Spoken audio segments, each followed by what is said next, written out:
You've been playing other games? You've been cheating on Destiny? Oh, all the time. I've done it during winter break. Giggity. All right, we ready? Mm-hmm. Yep.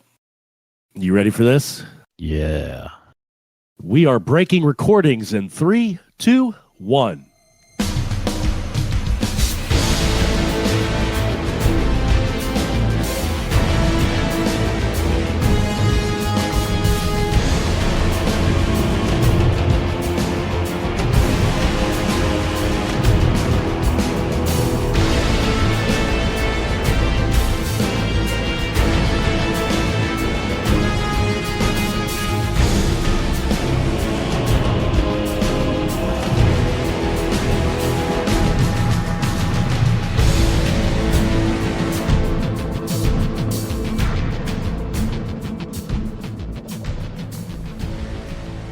Hello, everyone, and thanks for tuning in to episode 243 of the Guardian Hub podcast, where we talk about Destiny and Season of the Wish. And what do you mean, we breaking recordings? No, I'm just kidding. By The we, royal I we? mean me. Okay, no, we don't have to focus on it, but it's all good. No, But- we can. We can. Okay, We go can- for we it, can Cyn. Acknowledge it. So, before we get into our guest, who is a returning guest now, even though now we have a lost episode, which is wholly my fault.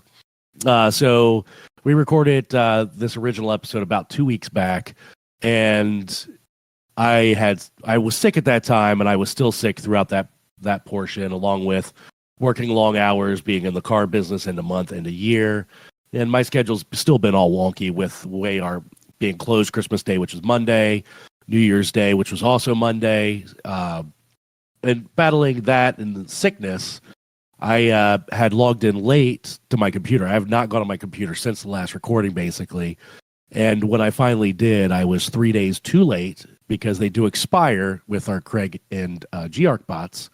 And unfortunately, I wasn't able to salvage any kind of recording at all. They were lost.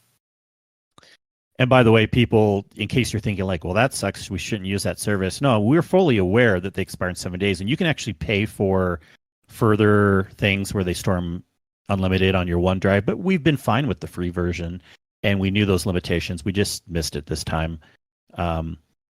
So should we call this episode 243.5? We could. 243.5. I kind of Well, like that. For the people that don't know what's going on yet because they did not hear our last episode, we have a very special guest tonight. For the first time, second time ever, but first time hearing him on the show of the Guardian Hub, we want to welcome Mr. Frostbyte. How you doing? Ayo. You know, when I said I wanted to see you guys again next year, this is not what I imagined. Nor this sure? early. That's amazing. Yeah. Unfortunately, it happened. I was like, they'll probably get me back on the show, I don't know, sometime in the spring. Nope. 2 weeks later. 2 weeks later. 2 weeks later. Yeah. This is how we're starting off 2024. Chaos. Mhm. So, in all fairness, I think we've only had one other time where we had a messed up recording. Yeah. And it was right when we started really using Craig. And Craig had crapped out at some point, and none of us caught the error message in Discord, and found out after the fact it only recorded a quarter, maybe a half of it. Mm-hmm. So this is only the second time ever in 4 years we have Yeah. me mess something up. Yeah. I mean, this was just a logistical thing in our own, what we knew were the bounds of doing it. That's okay. The other thing was a truly technical issue, and we've learned since then having multiple recordings. I mean, anyone should do that, whether they're only using OBS, that's not good enough. You should have another way to record, or whether you're using Craig. Now we use Craig and Geark, so that's our multiple recordings. Plus, we know to check the list of bots in the chat. Indeed. Some boring geek speak for those. But hey, if you too want to start a podcast, hit us up. We can give you tips and ideas. And tell you what not to do. Yes, what not to do. Well, geez, let's talk about what is new in life. And we can go anyways with this. Again, Frostbite, I want you to almost like lead the conversation tonight. So don't worry about like saying everything again about yourself if it's boring, but as much as you want to say, I mean, and we're here to talk about you too. So like let people know generally where you're from, what you do in life. And I think you even said you had some new news. All right, so my longitude and latitude of where I live. No, I'm kidding. So I am from Ohio, as some may surmise from GDC. But so I am currently a student in microelectronics. Currently, that is my major. In less than 2 weeks now, my next semester will start up. So hopefully that next semester goes well for me. But after that, I have something special that I was not expecting that I'd actually make it in, but I'm doing a internship over the summer with Intel Corporation. Uh, you might have heard of them. They make uh, various electrical components that go into computers and such. And yeah, I'm going to be a facilities engineering intern is the Okay. official title.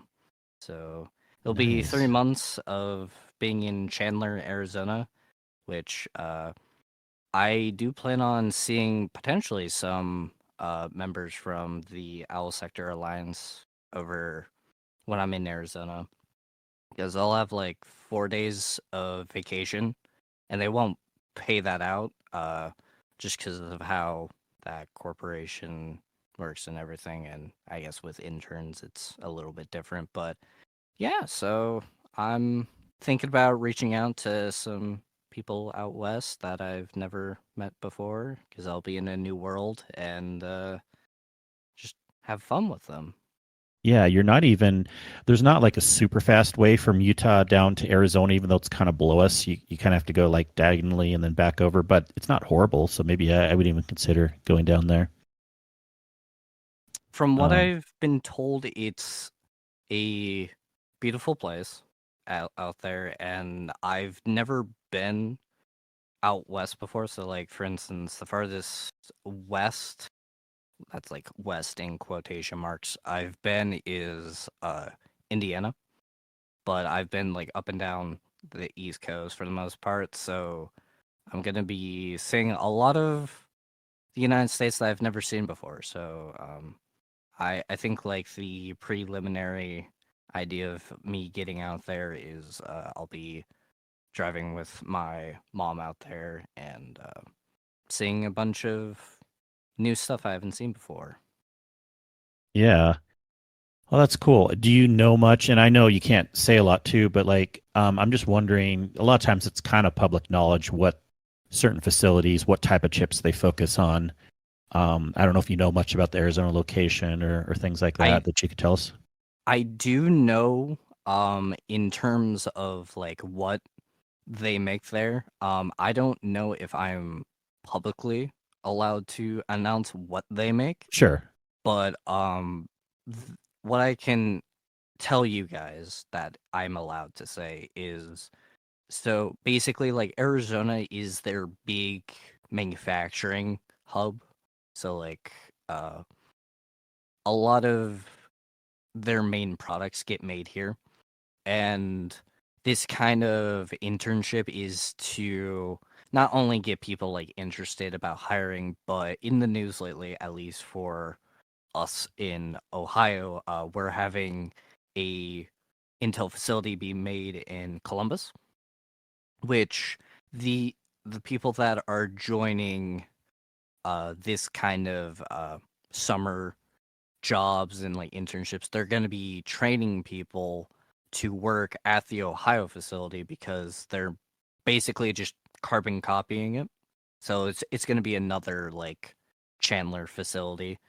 And so yeah, so that way they can have people who are already like trained on the equipment be there for like when they immediately open.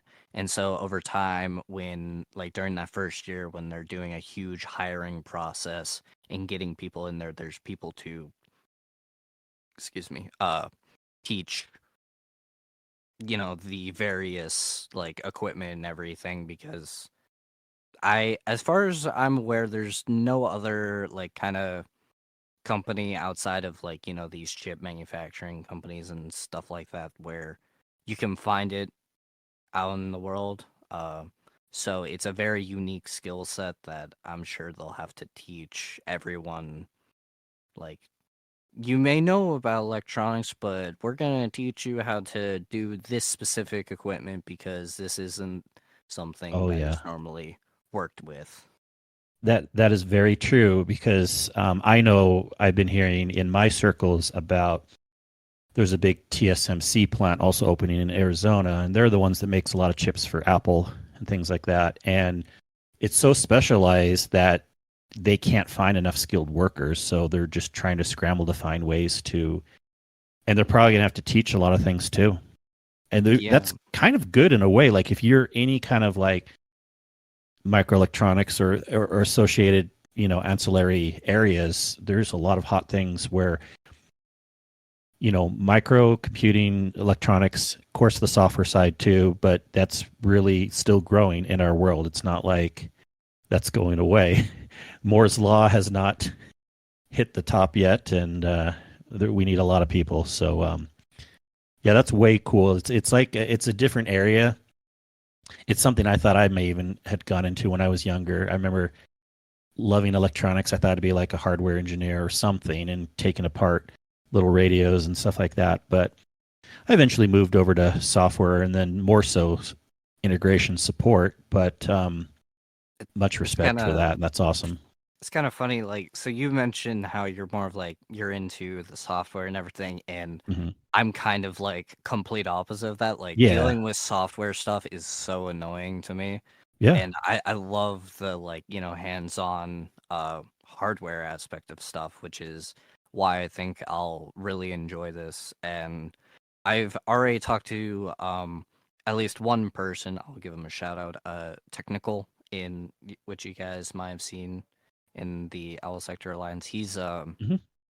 so he has previously worked at like companies of this scale that do this kind of manufacturing. Not he I don't believe he worked for like Intel or AMD specifically. I believe it was another company, but like I've been asking him various different questions over this winter about like, you know, what should I expect kind of going in? Like, do you have any tips for like what I should be doing down there? Kind of just like getting that firsthand experience from someone that's already been there before, so that way I can get the most out of this opportunity. And I I think it's kind of just perfect timing as well, because so after this internship, I have one more year of college, and then, you know, I'm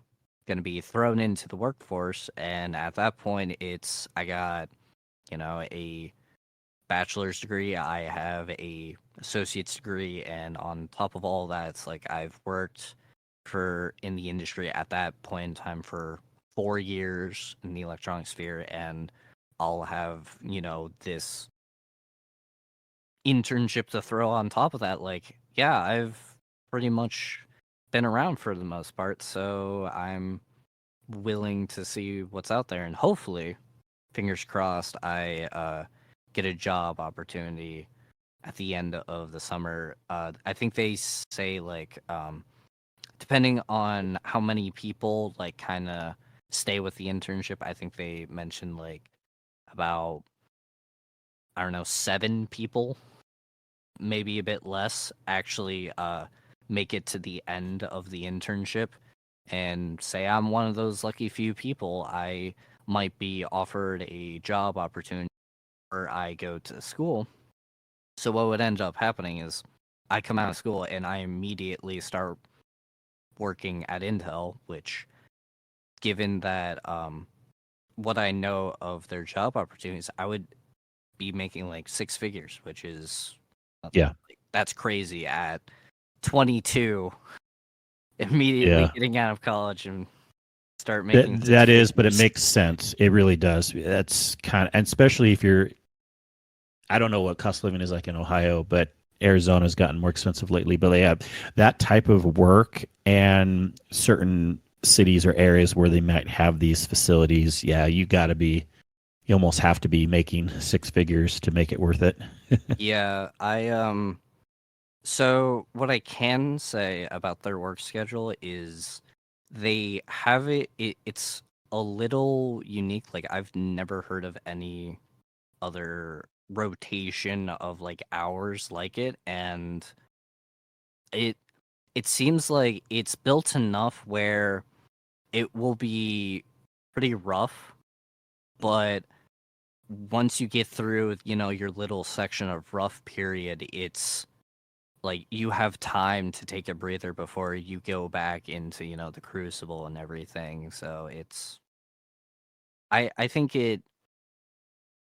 if I can enjoy it when I'm at this internship, then I think I'll be just fine for when I'm actually doing it as a full-time, you know, actual employee. Even though I'm considered an actual employee as an intern, but Yeah. We'll definitely want to keep hearing about your progress with all this. So whether it's after the summer, next year, whatever, we'll want you to keep us updated, and it'll be fun to hear oh how yeah, things are going. I'll definitely, because this is probably one of the happiest things that have happened to me. So I will definitely share what I publicly can share about it. All I need you to share is like RAM and some SSDs, and I need Oh, to like jeez. upgrade my rig. So whatever you got, I've made hook a some brother up. jokes to a friend of mine in real life. He's like, "So what you're saying is you could potentially, like get me a discounted processor, Oh, right?" And I'm God. like, "I People don't always know go if there. I can do Yeah, that, probably but not, especially as an intern. who knows? Maybe I would get a discount. I don't know." Yeah, it's funny how people always go there. When I worked at Disneyland, we could do discounts, but on like the stores and stuff as employees. But so people be like, "Oh, let's go with you." Then you suggest, but the thing is, like, you can't pass it on to someone else. You have to buy it yourself. So like, I would tell them like, "Okay, if you really want me to buy you something, give me the money ahead of time. I'll buy the thing, and then I'll just give it to you later." But you can't like give your discount to someone else if that makes sense. You have to just you can only use it yourself. All I heard was you took their money, told them that it was one discount. In reality, it was a much bigger discount, and you pocketed the difference. I should have, right? I'm sure there's people that did that. Hey, I want to back up real quick. And the reason why we have you on finally, Frostbyte, is because we've known about you in the community for a long time. We've played with you, we've raided, and it's funny, we've kind of joked about when are we going to have you on and stuff. And then I finally kind of, I think it was me, forgive me if it was you, but I'm like, let's finally get this going. At least with our first recording that we lost. But I reached out to you and said, let's have you on the show. Yeah, it took me about 6 months of like constantly begging you to get me on. But yeah, I so hopefully because I enjoy raids and dungeons. That's kind of like I'm a Sherpa. I'll just say it. Yeah. So it's kind of something I enjoy doing. Um, Typically, like if there's someone that's wanting to Sherpa more, I'll let them do it. But I don't shy away from doing Sherpas. It gives an opportunity for me to take knowledge that I've learned at least in Destiny and perhaps share that with someone to give them an easier time and insight into, hey, if you enjoy this game and you really want to share that enjoying feeling with others, that maybe you want to teach someone someday. So knowing everything about a raid and like how things work could benefit your friends that you do it. So I mean, sometimes I start to lose my voice after talking so much, but for the most part, It I happens. it's a good time. I'm going to go back and forth a lot, and we will definitely ask more things about what you like about the game of Destiny. But live updates, and well, kind of even before we starting the show, I want to know what Gremlins. you've been up to. Gremlins. Did I win? Oh, don't. Did we lose that too? Yes, we lost Gremlins. Yeah. I remember. But that. I remembered the movie. You should have just pretended. We could have. I was done it thinking over it, I can pretend. I can give you a few guesses, and then Gremlins. So we had some requests of like different Christmas names in the patron and other areas, and Cyn had a Christmas name for a while until you changed it for loser of recordings or whatever you are now. Breaker of recordings. You should have called it loser of recordings. Well, Lost it felt knowledge. yeah, it felt right. Like it felt more Game of Thronesy this way, and I don't know why, but it felt right. I could see it. And I had, who was it that helped me out? It was Panda. Oh my gosh, sorry, Panda. This was such a good bit. You gave me a lot of information on some tips because we kind of wanted another 80s movie. I mean, we don't have to do that, but it's always fun. And then a Christmas themed one, but not something too obvious. Well, there is some Christmas aspects. So for those of you that have not seen Gremlins or it's been a hot minute, there is Christmas aspects to Gremlins. There's a scene in the movie where the girl talks about specifically she hates Christmas because her dad was playing Santa Claus one year and he was going down the chimney and slipped and broke his neck. And they found him dead in the chimney days later. So that's why she hates Christmas. Also, there is some Christmas music within the movie, but we did our typical movie trivia thing, and there were some interesting things in there. I don't even think, did you get, when I said there was a creature blended up in a blender, you didn't even get it then, right? Correct. That one I did not get. I think it was something to do with what finally gave it away was the creature in the water thing, I think is what you mentioned. Don't get them wet. Don't get them wet, yes. That was what gave it away. And I'm sorry, Panda.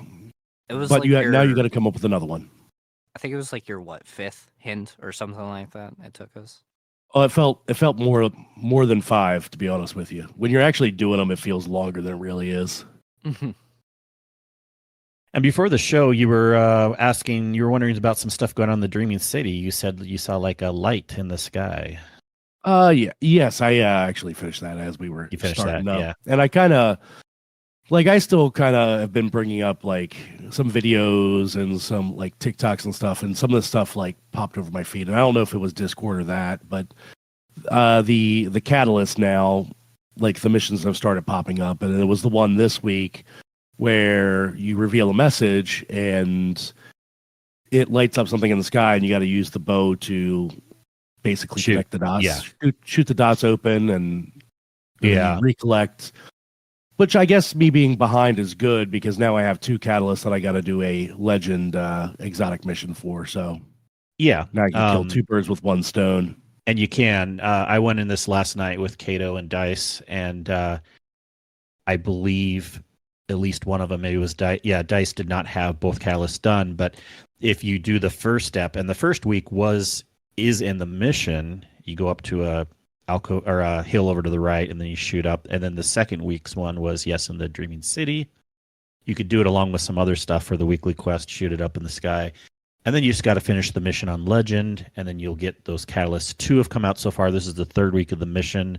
The first week was just normal, and then the next 2 weeks, if you run it on Legend, you can get the catalysts. There's also secret chests, and they're kind of coming out weekly. And we got all of those along with Kato saw where probably the next one is going to be. It's kind of obvious. You see these little spots on the ground where the orange glow should be there. Orange red glow, but then you're like, oh, and then probably go over in this little cave area over here and then check it out. But it's an interesting mission. I guess I like it. I don't know if I like it more or less on Legend. It's not a bad Legend mission by any means. Yes, there's a couple, especially the first arena. It's really annoying because the ads are all spread out, so you're getting hit from all angles, and you really got to be careful with cover. So those Cyclopses that come in are annoying. But honestly, it almost gets easier as you go along. And the end arena, I never thought was hard anyways. I've run it on Legend normal. But there's even a cheese you can do where you go up on this ledge, You think, come on, Bungie, did they not think of this? But there's like this ledge up at the top where there's a screen and you can't shoot through it. Well, guess what? You can with anti-barrier. Oh, So nice. you can just stand up there.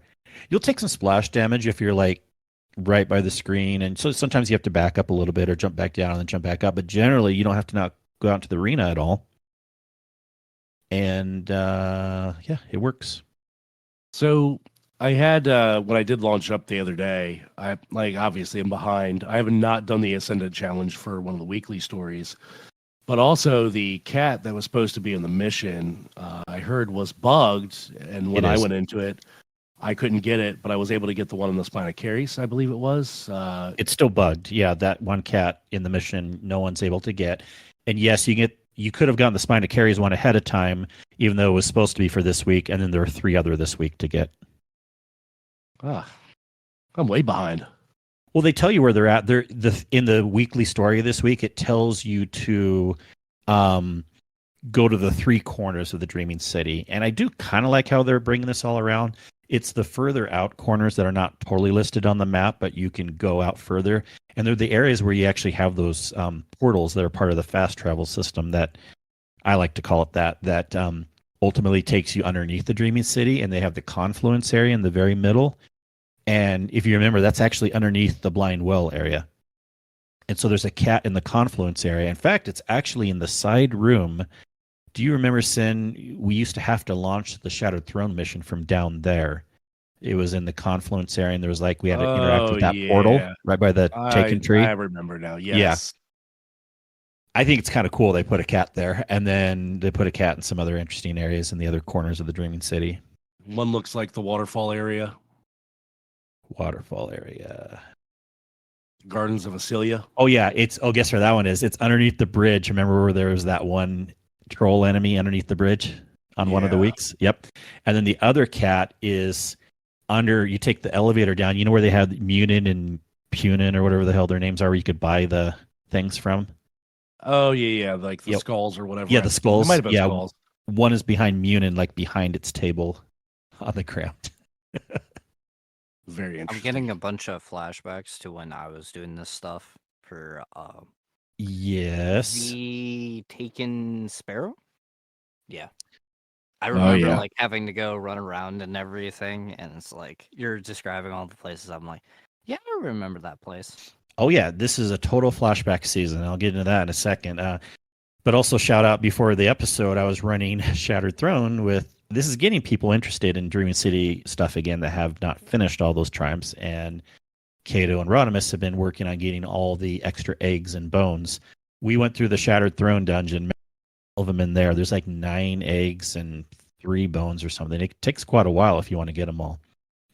And we're going through the guides. I'm like, oh yeah, I kind of remember this. And I couldn't see the eggs anymore because I'd already gotten them, but just kind of going through it all. And then the strike too. Remember, there's the one in the elevator room, and then there's like the bone off the side of the ogre room, and just all these crazy things that we went through before. But what do we think about this season so far? Let's start with our guest, Frostbyte. What do you like about it or not like about it? You can go any way you want with this. What I like is I can play whatever I want, whenever I want, because it's 7 months long, and I can go play other games if I feel like it. Gotcha. But no, like in all seriousness, I do enjoy like Story of Destiny. That's probably so outside of like Sherping raids and doing day 1 dungeons with my boy. I like the story is kind of the purpose that like some people PvP's their thing, which I PvP's alright sometimes, but like story for me is the number 1 chase. So when it hits, it's really good. And like I remember I saw some stuff where it's like we got more lore on the Ahamkara and like specifically on Riven and everything, and it's like I find that really cool. So that piqued my interest and stuff, which I should go do the exotic mission to actually like experience that stuff in game. But yeah, story for me, big chase, and so far it seems at least this season it's good, even though it's going to be a longer season. So for you, is it story is like the most important thing, and you don't really care about the activities? Do they go into your equation as much for the overall season? So like kind of. So if the difficulty of the activities is like pretty hard, I might enjoy it a bit more because like I'm having to challenge myself. But at the same time, if like the activity is really dull to me, like I probably won't enjoy it as much, which is ironic considering like the coil that we're having to do. I die so many times to the traps, and I'm sitting there, I'm like, this is the first time I feel like I'm actually being challenged by a seasonal activity to actually like try at the game, because there's only a few times that I actually get to challenge myself, like day one raids and dungeons and stuff like that. So I've actually like having that opportunity to, kind of flex those Destiny muscles a little bit is kind of nice. Yeah. And what are you thinking of the season so far, Sin? I know sometimes your play has been erratic and getting caught up on things. But how do you think of the activities and the story and just kind of what it's having you do going around the Dreaming City? Yeah, I do like coming back to the Dreaming City. Dreaming City for me was probably one of the better, planets or areas to be in. With so many secrets, it was open. There was a lot of places to be able to explore. Like I'm putzing around now, just trying to go back and find the cats. I just finished the Ascendant challenge. You know, at, at the beginning of the Dreaming City launch, like I didn't experience a lot of this. I was late to the game and like triumph grinding and going through the Ascendant challenges and time trials, and just coming back to it kind of brings back those memories. But I've enjoyed it so far. I think the coil activities are fun. Now, do I play them a lot? No, I don't ever play the seasonal activities a lot, but I think they're fun. I think this is probably one of the better ones that they've had. Interesting, yeah. And it's also cool in a way since we first recorded, and I know we talked about this a little bit, but there was even an article that kind of talks about it too, and how this season's definitely a copy pasta type situation of Dreaming City. Real quick, I'll give my opinion, then I'll kind of talk about what the article talked about. I'm way more down on this season than a lot of people. Other than the coil, I have to admit the coil is awesome, but that's not enough to bring the whole season up, in my opinion. Especially when last season had two different activities, and I really liked the altars, where those got pretty hard too, depending on what token you put in and whatnot. And there's two different things, but Riven's lair is just really just the coil, anyways, just a little area. And then everything in this mission is just going around doing Dreaming City stuff again. Now, Rodimus has not experienced all this yet, so he's fine with it. But I'm like, it doesn't mean they should have necessarily made it this way. There was an article that came out and said in the past when they've brought reused content, they usually change it a little bit. Remember, like when the Leviathan came back, it was kind of like it had the different glow to it, and they made like a different activity in the Leviathan area, and there was more things to find and stuff. But with this, they did not change anything. We're doing the exact same missions again. We're doing the exact same lost sectors. We're doing Blind Well exactly the same. We're doing all this shit that I'm completely bored with. So I'm a little more down on the season. That's just kind of my I opinion. can understand that. When I did have to do the blind well activity, I was like, man, I've already done this in like Shadowkeep. I'm like, I don't really want to do this again, but I guess if we have to. Plus, like, if I remember correctly, we actually did play blind well a decent bit in Season of like the Risen, if I am not mistaken. Like with that in the seasonal activity, we just did it a bunch, so it kind of just like, can I have a little bit of something new, please? Yeah. In fact, this week of taking us to the three corners of the Dreaming City and killing some ads, even though killing ads on its own is pretty boring, and they did add those little it's like a big oracle, those triangle things in the sky that you could shoot to give extra progress. Funny enough, that was one of the more interesting things for me because it kind of forces us and forces me to get to these other corners of the map of the Dreaming City that we haven't had a reason to go to in a long time. But doing Blindwell over again, no thanks. Doing the Oracle Engine mission over again, no thanks. Doing the Coil, but in the mission mode every week where it's exactly the same. I feel like other seasons, even the seasonal activity, changed more each week. And I guess I can't expect too much because the Coil is so huge and we got it all right away. Other seasonal activities maybe not have been as big, but I feel like they changed more week to week. And I don't know. To me, I'm not putting in the aspect this is a 6-month, 7-month season, whatever. That is not affecting right now. I mean, that's a different conversation, yes. Right? I was just about to make that point. I'm like, well, hopefully, because they did say they were going to have a bit more stuff this season to like kind of keep us entertained. Sure, but it's not going to be the stressful. normal seasonal stuff anyways. The season story is basically done this week. Now, it's not really done. There's going to be like the extra credit missions that we don't know if that'll be at the very, very end of what they're extending to, or it'll be like a month from now. Who knows? There's still a little bit of stuff out there, some cleanup stuff, a couple triumphs we need to get, probably some other mission, but the main seasonal stuff is basically done now. So now we're just waiting for whatever else they add in. Sure, that's again another conversation, but just taking the season in a fair little box of what it is. Now I do like the storyline. I think it's pretty good, but yeah, I'm a little bit more down on it. But it's okay. It doesn't mean I'm hating Destiny. We're just playing less for other reasons. And I still have really good things to say about the dungeon. And I know that's not technically part of the season because we don't include like the raid or the dungeon each time when a season comes out, that people have to, do that a little bit differently. But yeah, it is what it is. But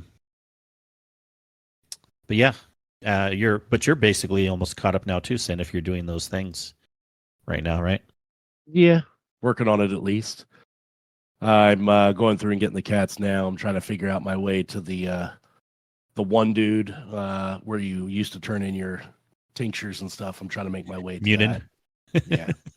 I'll ask real quick, Kingsley. So, like, if they do decide, like, midway through the season to input some, like, a new activity to help, like, break up the monotony of doing old things, would that, like, make your I guess opinion of this season better then, or no? Because that's unfair. Because it really should be 2 seasons still. If you're going to have a long season, that's like saying, did we like the one season that was long because the 30th anniversary dropped? Did that make that season better? I'm trying to be fair of just let's pretend the season didn't get extended. It was 3 months. I would have the exact same opinion of this season activity, and overall what they made us do is very low. Now, as a separate point, because I'm so analytical with this, if they bring some really cool stuff to us, what they're bringing in a few months, I'm going to be really happy. But I'm not really calling it this season, even though I guess technically it's this season, but I don't care. It's a separate thing. I just thought I'd ask to see if... Yeah. I get it.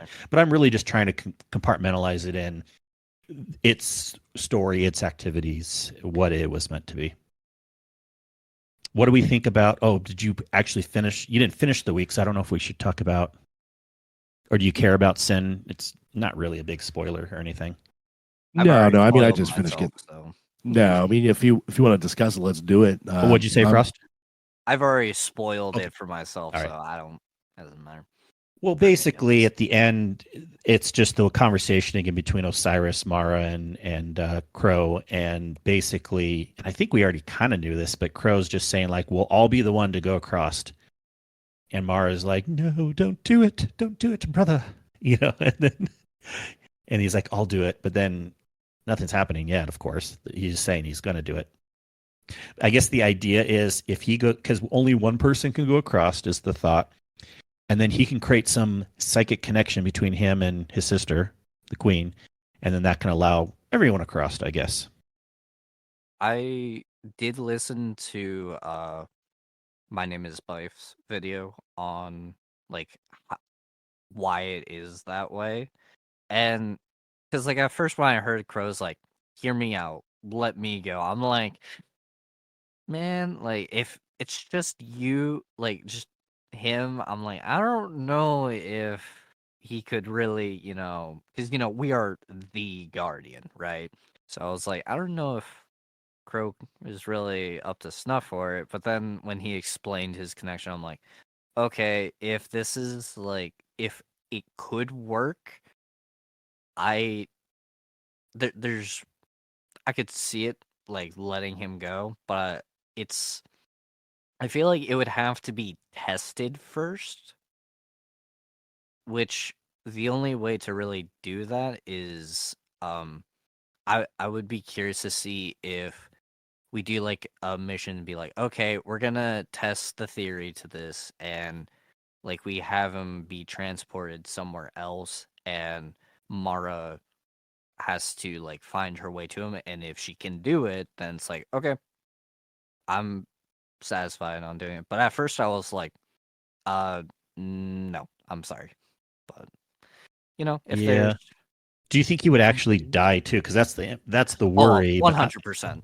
oh, you I would do? feel Yeah. I would feel like he would not live very long. But Well, that's just I my could see that either way. But I think it would be more dramatic if they didn't focus on that aspect so much ahead of time, especially now we're on this big waiting period. It's not going to be as interesting. I would have rather it like we didn't really know about this idea or how dangerous it might be, and we don't even really know why it's going to be dangerous. But anyways, and then closer to the actual event, like maybe within the storyline of Final Shape, then Crow's like, "I'll go across," dun dun dun. And then he goes real quick. Mara's like, "No," and he goes across, and then he does something and opens this portal, and then he dies. Like that to me would be a way better way to play this out. It'd be crazy actually. So he goes, right? And Mara's like, okay, I'm gonna try and connect to him. And she can't, but she can like still feel him, but she just can't like bring us to him, right? And then Yeah, she feels the connection just gone. And so Mara just starts like panicking and freaking out, which results in us having to make a wish with Riven. I could that like seeing that twist would be crazy because yeah, I'm sure Riven would want to milk the crap out of that because we're the Guardian, and I'm sure the because if I remember how it's explained, like their how much they twist the desire of the user is how much like they feed off of it. So I wonder like if Riven twists it in such a way where she just she's like, oh yes, this is the best opportunity I have, and just completely screws with us, which would be insane if that happened. and we have a great comment from Grackle in the chat. This is exactly I heard this from RNG earlier tonight too, but he says, "Yeah, Crow crosses over and Cade's waiting on the other side with Ace of Spades drawn. Surprise!" That's how he dies. But then he can be like, "But I'm not older and I'm Crow." He's like, "I don't care. I'm gonna kill you anyways." That'd be interesting. Yeah. And then he kills him, and then he gets revived by the ghost again. He's like, "Oh shit, that didn't do anything." And now he's gonna be Aldrin, and then a big, more epic battle happens. I don't know where I'm going with this. I'm being stupid, but let's have some crazy drama. I wonder if like during the final shape, if Bro is exposed to so like we obviously know he has his memories back, but I wonder if like something happens to us when we're inside the Traveler where he like actually reverts back to Aldrin, but he just has the light and is just like Yeah, at complete odds with us the entire time. Like why like him just arguing with us constantly, and people are like, well, I'm used to Aldrin, now I'm back to, like, now I got used to Crow, but now you're back to Aldrin. It's like, how do I feel about that? Like, that would be Yeah. interesting, even though I guess in terms of story, it's not really like the best narrative, but I just like funny theories like that are just interesting to me. And speaking of Final Shape, I saw a rumor today. This isn't like a leak or anything. I think it was just a streamer rumor, not even like one of those Destiny unconfirmed leak things. But like now that we have this extended season, they're working on Final Shape some more. Maybe we are actually going to get that extra subclass, the red subclass or whatever that we never got. What do you all think about that? You think we might still? I think that's probably a dream, considering we're getting some reworked or improved light classes. I think getting another darkness subclass might be not in the cards. I feel like I remember Joe mentioning, like, even, like, probably after the delay was announced, I thought he mentioned, like, we still weren't going to get the darkness subclasses. Like, someone asked him about that. Oh, well, maybe you did. Yeah. I mean, I feel like it's just coping with the fact that it's like, well, Yeah. being extended and we're not getting that third. I feel like it's like, well, whatever we get is what we get. I'm not like looking into any like leaks or anything like that. I'm just, whatever it is what it is, and when all is said and done, that kind of will determine if I want to, stick around and invest more into the story, or just like, hop on every once in a while to play Yeah. a raid or something with friends. And I don't think it's going to happen either. But I do like focusing on points that they have said certain things about how things will go. And for instance, another thing that we need to remind people, and yes, they could change their mind, but there's no good news right now for what's after the 3 episodes that are coming after Final Shape. It's not just what's coming right after Final Shape, but I remember specifically in the after show when they did the pre-release of Final Shape a few months ago, and they said on the roadmap they had the 3 episodes, and then someone was asking, well, what's going to come after that? Is there another DLC plan? Because that'd be a year after Final Shape. And they said, what we're committing to now is more episodes. So, and Gives you the usually warm they and fuzzies. usually they will tell us about DLCs plenty of years ahead of time. So why would they not want to tell us, even if they're not ready with a name yet or what wants to happen? I just find it kind of sad that I feel like, if I remember correctly, they mentioned that they didn't have an idea for like a DLC yet if they were to make one or something like that, which concerned me because it seemed like kind of like what you're getting at, where they're only talking about the episodes and they're like, DLCs, kind of just like shoving it under the rug. We don't talk about DLCs. We don't have those here. yeah. And we don't need to get in the whole conversation that we had last time about live services, but my opinion is I really just kind of would be okay now, even though I never really had this opinion before, but I'm okay going to other games now. And if Bungie, if they just want to, they probably should, in my opinion, just stop focusing on the live service thing maybe after these episodes, or just pump out episodes for a while that aren't maybe necessarily amazing. But let's get Destiny 3 out the door. Let's just go towards a new big game. Because we kind of hinted to this in our last recording, but some live services games have been floundering and a lot have been canceled, and live services isn't as hot of a thing as maybe Sony and others should have been pushing for. I think, if, at least my opinion, like, I kind of support that, like, make a new game.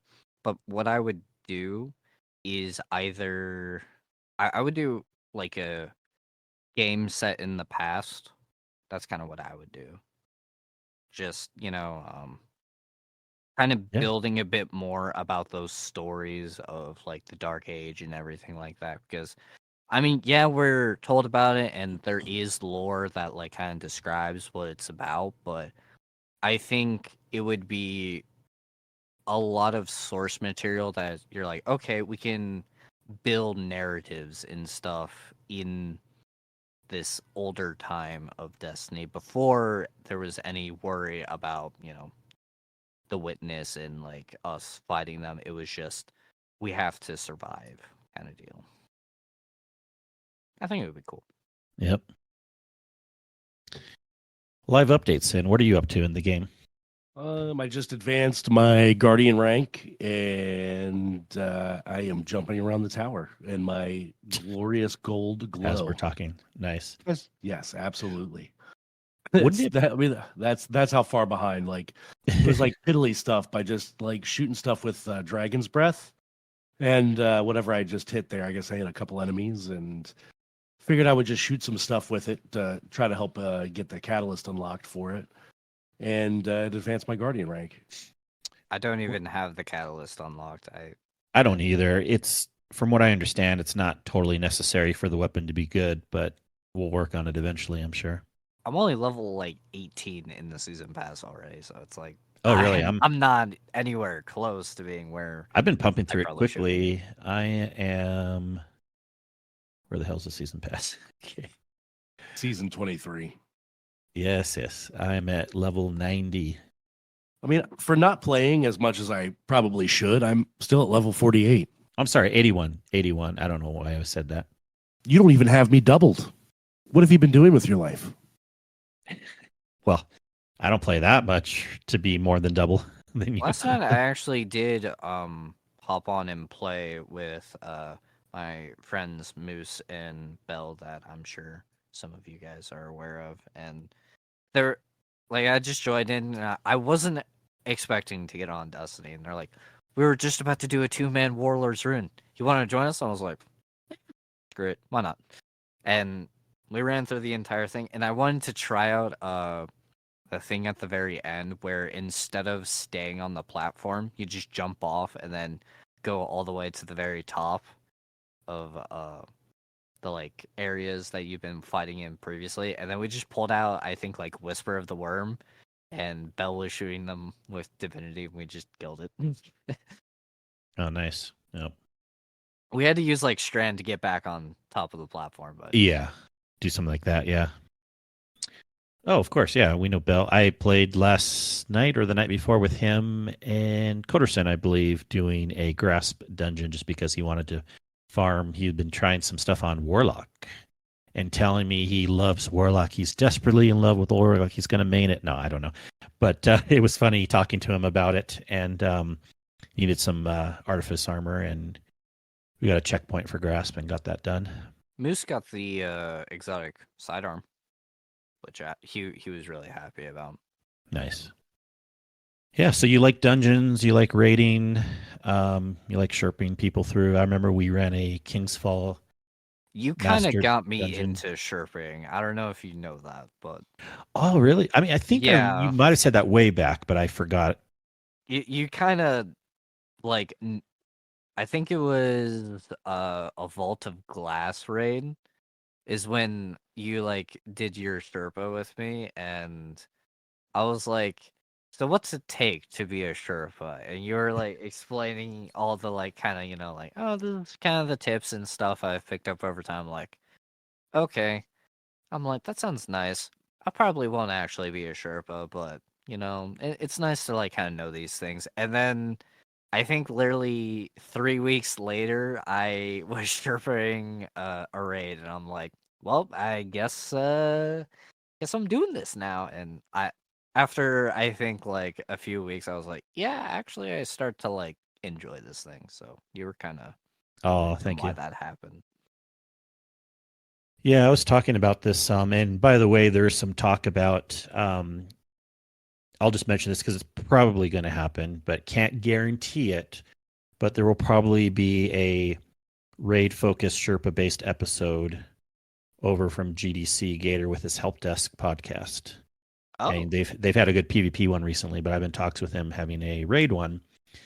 and giving tips and stuff for mostly for new players. But of course, we'll talk about their Sherping and everything. But kind of on your point, there's a lot of ways people can Sherpa, and I think it's just having the enjoyment of being in with a group of 6, and you know, whether it's helping people learn the mechanics of the raid, or helping people learn maybe what's some better weapons to use, or helping people learn how to stay alive. Kind of like learn certain places to go. Like, it's funny, like learning the mechanics and teaching them to others was something that I was able to do pretty easily. But I almost prefer, and this doesn't come up as often, but I should try to focus on this more, but like teaching people like, oh, these are the spawn points of the ads, and here's where you should probably stand for cover, and maybe some weapons you can use to take them down quickly, because that's once you raid a few times, that's kind of that higher level you can get to make your life easier so you stay alive, right? If you know how to take down the ads quickly, then you're going to stay alive in essence because they're not bugging you. My biggest thing when I was learning to Sherpa, and after like a bit of time where people actually started asking me tips like, hey, what did you like, how do you get into that mindset of being a Sherpa? The number one thing I always tell them is like, just learn every part about every encounter. Like, if you Oh yeah. can do Yeah. that, you will be like, that is probably the biggest thing, to me at least, that a Sherpa should know is, okay, we're going to do this encounter. This is how I'm going to explain to you, to the best of my knowledge, of how this encounter works, and give it to you in a way that you understand it. You may not instantly be like, okay, I got this or something, but like as long as they have a base idea of how it works, you can then assist them in like walking through, okay, this is how, like, step 1, you're going to do this, step 2, okay, this is what you should be thinking while going into the next stages of this encounter. Because I think that's probably, I guess, my best quality, I would guess, as a Sherpa, is being able to explain to someone, like, effectively, okay, this is what you should expect to think about while we're doing this. And if you Mm-hmm. need help, I will be willing to stand by your side and be like, okay, we're going to look over here, and this is what you should expect, kind of deal. Yeah, very good points. It's kind of you could say like, well, yeah, you have the mechanics down, but if you don't know on the way of going over here to do this thing, if you don't know you're going to be swarmed with this group of ads that comes out over there, and if you don't know that ahead of time, you may not be as prepared. It can be obvious like, well, just kill the ads, but like it's not always that simple. It's not just shoot stuff, stay alive. It's kind of knowing what to expect so that you'll have an easier time. Okay, well, if I'm going over this area of the arena because I have to do this mechanic, I should go this direction because there's less ads, or there's only one direction to go, but at least I know they're coming out right now and prepared. Take them down. I guess another thing I would like tell people is, so if you have the, ability to do a day 1 raid with like a group of people that like you trust, you could actually fairly complete the raid if, you guys spend a good amount of time with going through a day 1 and, experiencing the encounter like firsthand, like kind of getting out of that shell of like, well, I'm used to always doing ad clear, when on day 1 raids, you're kind of forced to just brute force learn it. And so over time, like as you guys complete the encounter and you think it through and you find out, oh, this is how it runs, it's like, okay, now I can get really good at what I did for my job during day 1. Once I have that base knowledge down, when, it's no longer the day 1 like challenge mode, I can go back and do different parts of that encounter. So I already have, my usual way of playing this raid, but now I'm expanding my knowledge of each encounter so that way, you know, 2-3 weeks later, I can go back and help people through their first clear. That's Yeah. kind of what I do most of the time as well. I'm telling you, in the community, in our extended communities, raiding and chirping is picking up again. I don't know what it is, but things have been a little bit quiet. Not saying there hasn't been groups raiding and stuff, but a little bit quiet these last couple months. But I don't know if it's just the new year or some people seeded the idea of like, we want to learn some raids or what it was. But even within this last half week, I've been reading about a bit more and hearing about a lot of people that want to learn these raids and a lot of people that are scheduling raids again. And I feel like it's good because it'll be something we can spend kind of this downtime with going forward the next few months. I think not to,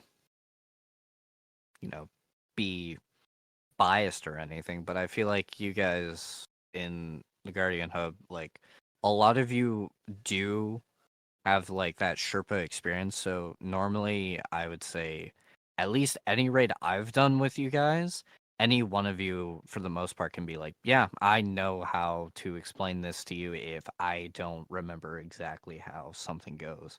So it's able to like, okay, they're not like you guys aren't like if say I'm the main like Sherpa or whatever and you're with me, I can bounce stuff off you like, hey, this is how I do it, but Kingsley, he actually may have a better way of doing it. So like you may explain, actually, that doesn't necessarily work that way, but here's how you can go about it a bit differently to benefit you, which for some people that may be struggling with it and maybe like my method of doing that like job might not be what they would be able to accomplish, but your method would be. So Yeah, you have to be able to look for people that might get confused by something. You want to bring it down to the clearest, easy communication, lowest common denominator. That doesn't mean you're making it dumb, but you're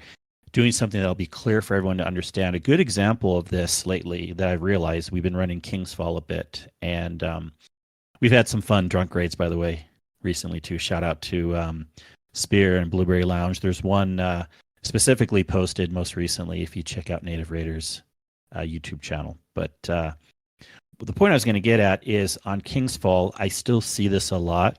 Groups that can get the raid done, but when they get to Daughters and they get to Orcs, it's a little more just they're brute force getting it done. They're not getting it done in the easiest way because there's still so much confusion. And I even sometimes see people when they explain it in a way that can keep that confusion in the air when they're doing plates. So like, you have a starting plate and an ending plate. mm-hmm. And so many times there'll be a plate that's starting and then someone will only call out the plate that's ending. And you got to call it out, obviously, eventually, because the other person has to jump on the plate. But think about it. If you're only calling out the ending plate, the runner is going to go to that ending plate. So don't just to jump. me a few times, yeah. Right? So don't just jump on a plate and say, going to R2. The runner could think, oh, I'm going to R2 first. And then where am I going? No. So I always tell people, you always say, even if you don't feel like you need to call it out because you're jumped on your plate, always say R1 to R2 or R1 going to R2 or starting R1, ending R2. You can say it however you want, but always call out both plates because then this is one of the few times, usually the less communication, the better, but this is one of the few times a little bit more communication will help immensely with making sure people aren't confused of where to go. So those are just little things that I see. I think another thing I do for like my runs with people is I encourage people to learn different stuff. So I think a good example of this was I did a Sherpa with you and a few other people. The one that fell through at the very end, where we were like teaching people, and I was like encouraging them. I was like, if you learn this, you might actually have more enjoyment of doing this job than just standing around and shooting a bunch of red. Oh yeah, that is true too. Yeah. And like I'm encouraging people. I'm like, hey, if you want to like get better as a player, like as an individual, you this is like some of the stuff that you want to learn.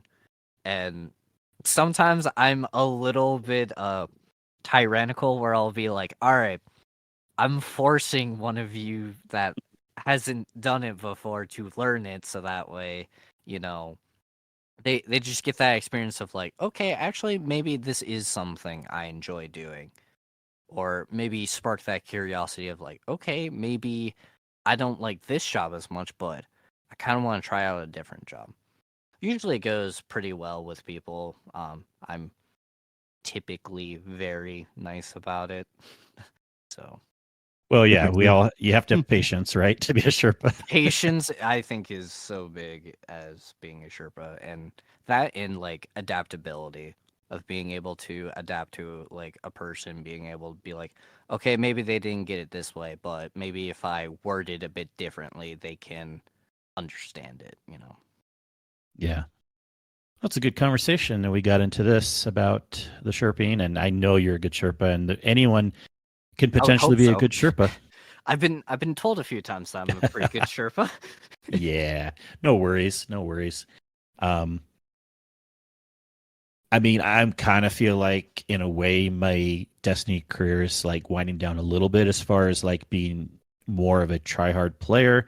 I never was like try hard with Crucible. I don't enjoy that or like being like a GM like or low manning type of things expert. But as far as raiding, I really love the party aspect of it and learning raids well and explaining it. But the point I'm getting at was with Crota, the most recent raid. I just didn't have as much mental desire to. I still got clear very quickly and know the raid well, but I just didn't have the mental desire to kind of be at the one of the top of the list of people like really being like the best explainer in within our communities. I can hold my own for sure for Crota, but I would almost rather not Sherpa Crota and pass it on to someone else. I think it was Rooted Nightmares for me. It was like for the most part, because so our day one didn't end on a good note, and I was just like, I really don't want to touch this raid, like at all. And so I think for a solid month or so, I just didn't want to play Rooted Nightmares. And Dude, then it's not a great raid anyways, even if your day one and was good. it was, I think someone I forget who like got me. They're like, "Come on, like you might as well do it." And I was like, "Fine, I'll do it." And that's when I started to actually do Sherpa, a bit more Sherpas for that raid specifically for people. But like, it was just sometimes I just don't feel like doing a specific raid for some seasons, but I'll be more willing to do other ones. What if I feel like this is too good to be true, but we have Moments of Triumph coming up also for part of this season, long season, and at the end of D1 with Moments of Triumph, it was really good, and they kind of revamped the raids a little bit and added some extra little things. What if this is finally the time where they bring back like Leviathan or some of those raids? How do we feel about that? I enjoyed Leviathan. It was pretty good. I actually kind of miss Levy a little bit. Spire I think I did twice. Like ever. So I wasn't like the biggest fan of it, but I mean, it's a raid. I did it. And Crown of Sorrow, Sin, remember? We had fun with that. Crown of Oh, yeah. Sorrow I did twice as well. I got terrible and I'm like, I hate this raid. I'm never doing this again. This was like way before I wanted to like challenge myself at the game. I was more like, I'm just gonna dip in and out. Scourge of the Past I enjoyed running just because it was super short. That was my least favorite of those grouping of raids. I don't know why it didn't appeal to me as much. And then also at the end, people were running it so much to get anarchy and stuff. And like, I do not like checkpointing raids and just running them, grinding them. I want the whole experience. So I used to have a bunch of high school friends that I played Destiny with. This was way before I like came to GDC. And so when we would do Scourge of the Past, it kind of became a meme where every 2 runs of Scourge of the Past, I would get Anarchy. Like for some odd so my friend Mitch at the time, I don't think he plays Destiny anymore, but he wanted Anarchy like really bad. So every 2 runs he's like, I swear to God, if he gets it, I'm gonna kick him from this Discord chat. And it happened a fair few times where I would just be, banned from the server for 24 hours. So That Yeah. RNG sounds familiar with Collective. it's Oh yeah, my that one. luck with raid exotics has certainly been something. Root of Nightmares and Vow of the Disciple are the only like 2 raids where I've gotten an exotic outside of the first 5 runs I've done. Hmm. So I guess I just have good RNG, I guess. But Yeah. some of my friends hate me for it too, which is hilarious. It happens. You used to have They- that good they- RNG, Cyn. Yeah, I used to. Back in my day. Back in your day. What's your day? You're not in your day right now. No. You're somewhere in the clouds. You're lost. Basically, that's the way it's been. That's the way I've felt it's the been past feeling. few weeks. Yeah.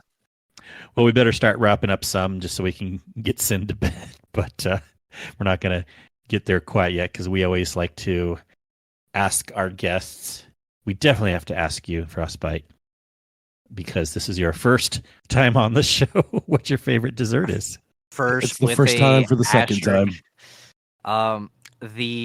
If I remember correctly, the dessert I said last time was like a triple chocolate cake with like vanilla ice cream on top. I remember. I Mhm. think that's what it is, because that's like what I can That think was, of right yeah. now. And I don't know, something about it is just super delicious. That's what it is for me. I want Hey, you cake can now. You can have a bonus question too. Do you have a favorite drink, alcoholic or non-alcoholic? Favorite drink. Okay, so if any like of my friends know me for a long time, I am known as like a lemonade fiend because for some Nice. odd reason, like lemonade is just, I guess, the drink I've gravitated towards. Um, which is ironic because I feel like I would love caffeine more, but I can function without caffeine because I just take sugar, I guess. But yeah, so that would be non-alcoholic. For alcoholic, I mean, I'm still kind of Wait, on the real quick on the lemonade though, like tell us about it, like because I can be a lemonade connoisseur at times too. Like, do you prefer like just a great fresh made, or is there any kind of like stores or chain ones that you like better, or Kingsley's how do you like your basically lemonade? telling you if it's not freshly squeezed, he's going to poo-poo your choice.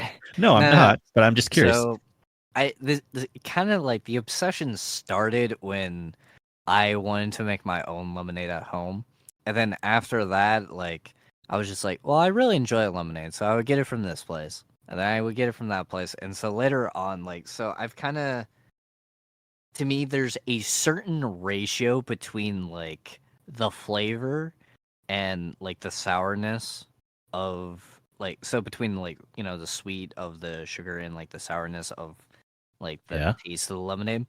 So I'm really picky about it sometimes. Like I remember my friend that I'm currently at his house doing this recording, he got this like canned lemonade. I think it was like Dole, Dole. I think that's like the Yeah. company that did it. And I drank it for the first time, and I was like, this is really like hard.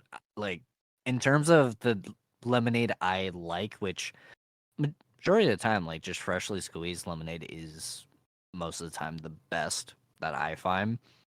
Like I was just sitting there, I'm like, this is really different from the norm. I'm like, I don't know if I Yeah. like this, but I this kind of gotcha. stemmed from me being, I don't drink pop, or as some people call it, soda. I just don't do it. I don't like the, I guess, carbonation for the most part. Like, I can drink it. Like, it's not like I'm gonna die or anything. It's just I prefer not to deal with carbonation. So I kind of gravitate towards drinks that aren't usually carbonated. So, like, my family, we drink milk all the time because that's just how we are. So, like, milk, tea, lemonade, water, that's kind of like orange juice, apple juice, those kind of things. That's kind of like what I drink for the most part. So that's kind of how that happened. Nice. I really like hot dog on a stick lemonade. If you've ever had that one, I think they have a good I've ratio never there. heard of that before. What? You don't know hot dog? Do you have those out there, Cyn? Hot dog on a I stick? have no They're clue. at the malls a lot. They make corn dogs. Well, I mean, there's a so I don't know if it's the same thing, but there's it's called the Asian Hub. I think it's called something like that. But they have like this place called Songs Dongs where I feel like it's adult corn dogs where they're like fried like dogs and stuff, and they're like super delicious. Never heard of that place either. But hot dog on a stick makes a really, really good lemonade. They're in a lot of malls all over. Maybe you guys don't have them on the East Coast. I'm going to put a link in the chat here, but Chick-fil-A's lemonade's pretty good too, but I like hot dog on a stick better. Like, in my opinion, the best lemonade that I've had from like a food chain or anything like that is Auntie Anne's, like 100%. Oh, we do have those, but I don't know if I've tried their lemonade. Their lemonade, pretty good in my opinion. I'll have to remember to try that. In terms of very nice. And then you had another drink. Alcoholic drinks. So I'm still, well, obviously I'm 21, so like I just kind of have recently started getting into drinking alcoholic drinks, and so far whiskey seems to be my favorite. But like it's mostly mixed drinks that I enjoy because I like having flavor in my drinks. So beer is off the table for me. But plus it's carbonated if you don't like that. Yeah.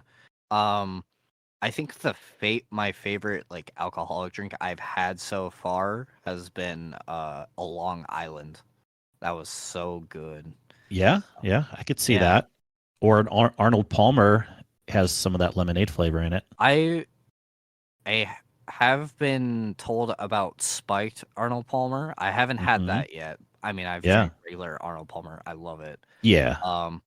So I've been told to try that, and but like in terms of more like normal stuff, Crown Apple, that is so good. favorite whiskey. He got me into that. Like, have that straight, like, or have that with Sprite.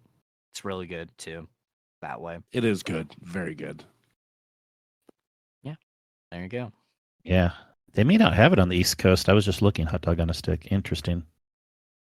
I had a Sunrise. I think that's what they call it. I think it's like vodka and orange juice or something like that. I tried that recently. It was really good. So I seem to enjoy that one as well. As far as beers go, and speaking of like orange, lemon, there's this grapefruit beer that I love from a German company. It's a Hefeweizen beer. And you can consider it a breakfast beer, lunch beer, whatever, drinking anytime during the day, but it's very tasty for being a beer. And I'm not a big beer fan either, so I get it. But I really like this grapefruit one. I think Boston Lager Summertime Shanty. I think that's what it was. That seems to be the one where I like tried and I was like, I don't necessarily like it, but I could at least like tolerate enough where I would want to maybe finish this. So yeah, I just don't understand how people could drink that. It's just ugh.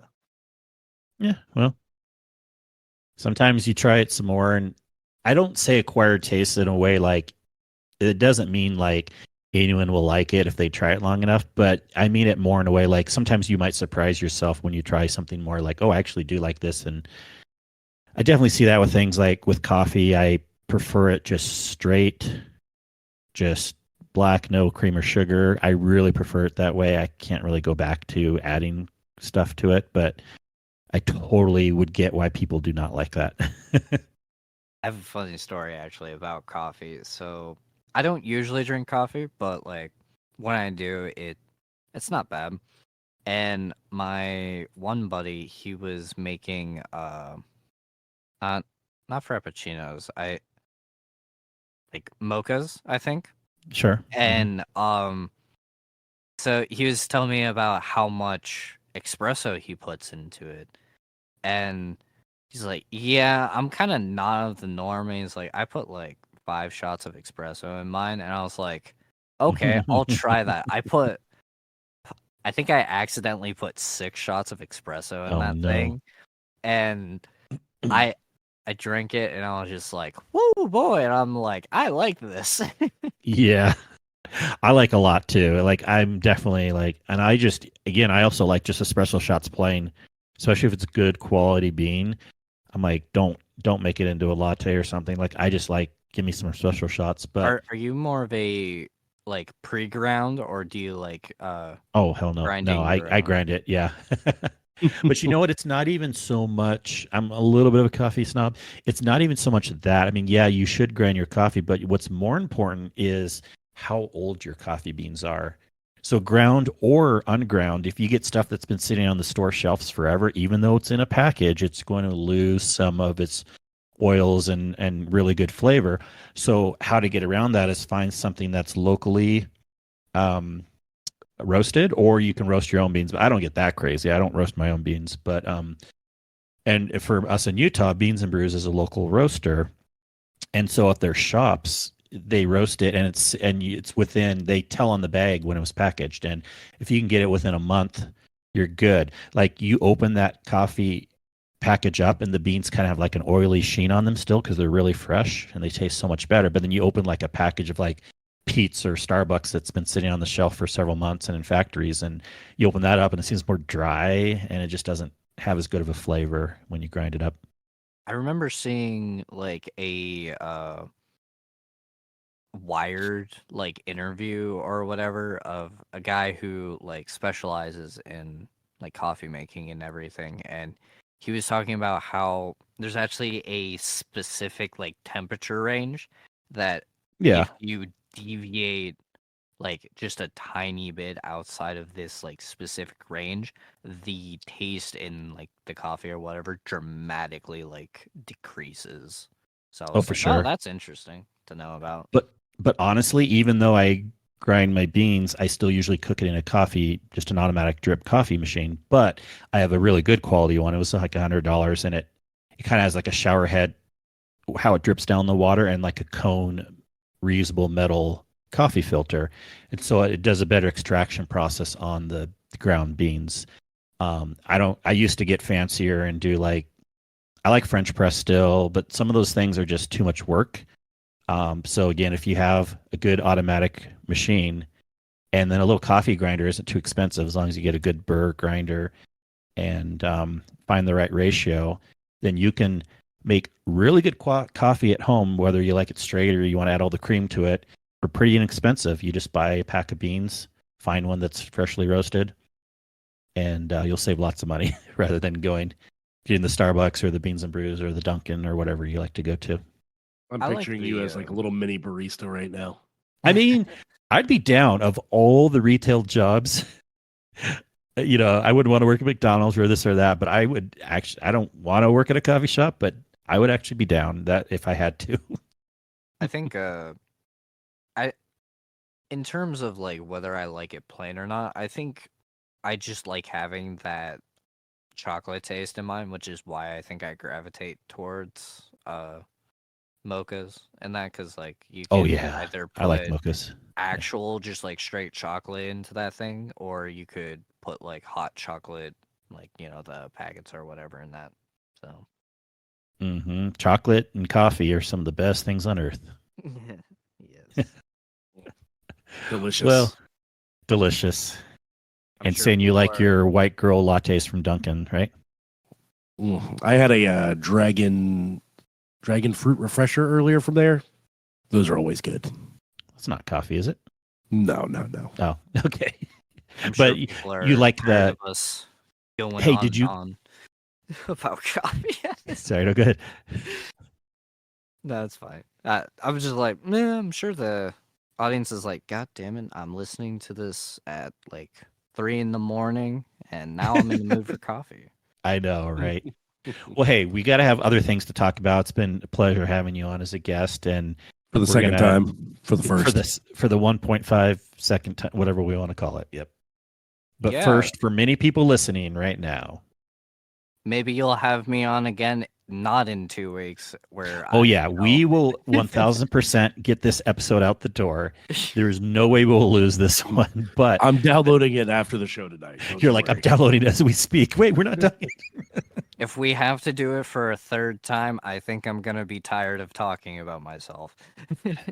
But hey, we will have you on again in the future. That's kind of the Yeah. point too. So Maybe by then I'll have a bit more than just I'm starting school in 2 weeks. Woo. no, it's all good. It's good to have people on the show. It is more work for us because just scheduling with the guest and stuff like that. But we try to do it from time to time, and there's a couple other people that might be interested coming up also. So we're on our little phase right now. I look forward to it. Yeah. Well, Magical.